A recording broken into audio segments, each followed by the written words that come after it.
You ask Tiger to calculate. This deals with linear inequalities with one unknown. The final result is w smaller than 6. Let's solve it step by step. Group all constants on the right side of the inequality. Subtract 4 from both sides.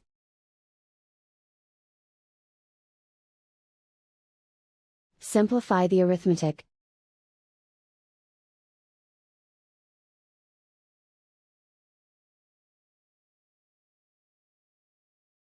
Isolate the w.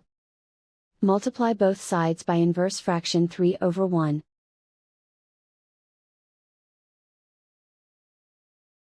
Group like terms.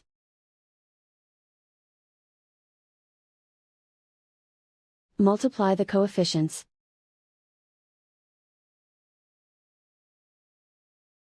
Simplify the fraction.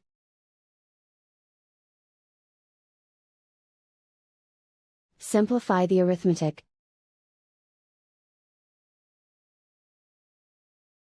Plot the solution on a coordinate grid. And so the final result is w smaller than 6.